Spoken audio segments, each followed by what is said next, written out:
Have you ever just stopped and wondered what holds the entire world together? I mean, from the water you drink to the very screen you're looking at right now, everything is made of atoms linked by this invisible force. Today, we're diving deep into the fundamental glue of the universe, chemical bonding.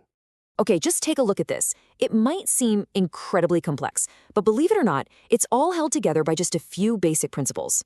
So the big question we're tackling in this explainer is, what is this powerful attraction, and how in the world does it actually work? To really get how these bonds form, we first need to understand why they form in the first place. And it all boils down to one fundamental drive in nature, this constant quest for stability. So let's frame it with a simple question. Why don't atoms just, float around independently? Why aren't they happy to be alone? The answer, it turns out, has everything to do with energy. Here is the core principle of all of this. Nature is always seeking the path of least resistance. It wants to be in the state with the lowest possible energy. An independent atom is kind of like a ball balanced precariously at the very top of a hill. It's twitchy, it's full of potential energy, and it's fundamentally unstable. But by bonding with another atom, they both get to roll down that hill into this comfortable valley of lower, more stable energy. That drive for stability is the entire reason chemical bonds even exist. So let's get the formal definition on the table. A chemical bond is that force of attraction. You can think of it like a powerful tug of war. It's this mutual pull between the positive core of the atoms, their nuclei, and their outermost electrons. Now, these are called valence electrons, and they are the real players in this game. They're like the social butterflies of the atomic world that do all the interacting. And this mutual pull is what locks atoms together. Okay, so atoms want to bond. We get it. But how do they do it? Well, let's look at our first major type of bond, which you can pretty much think of as a give and take relationship. This is the ionic bond. So the most important thing to remember here is that ionic bonding is all about the simple, powerful attraction between opposite charges. That's it.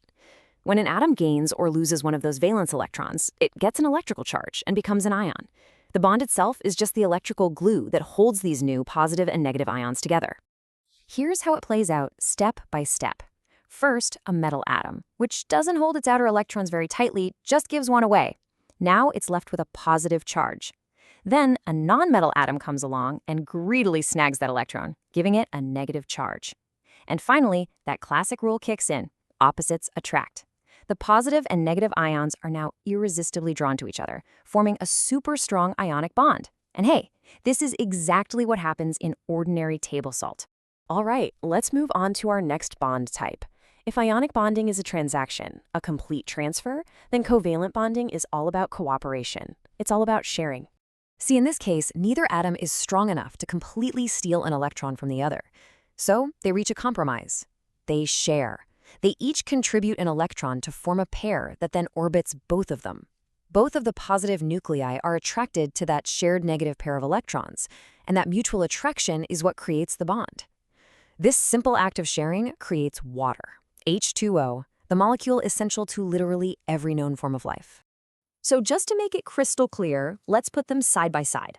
Ionic bonding is a complete transfer.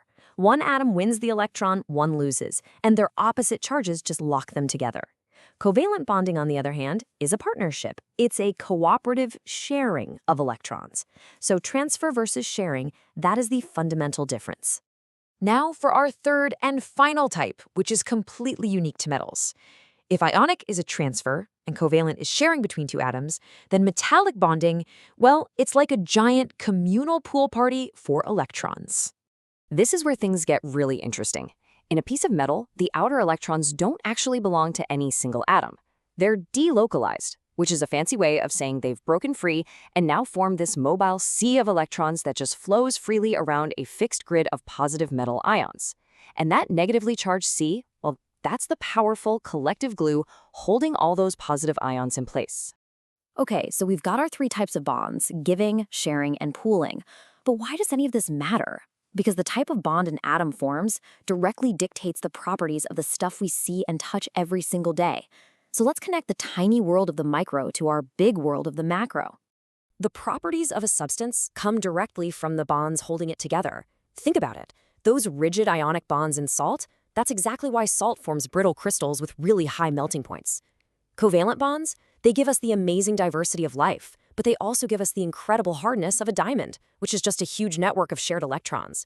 And that sea of mobile electrons in metallic bonds, that's precisely why a copper wire conducts electricity and why you can bend a piece of iron into shape without it just shattering.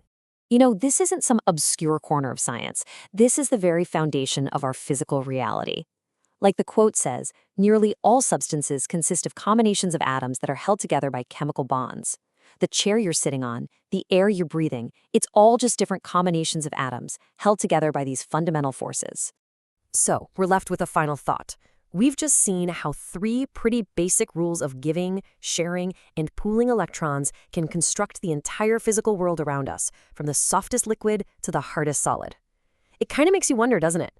If these simple rules of attraction build everything we know, what other connections are just waiting out there to be discovered?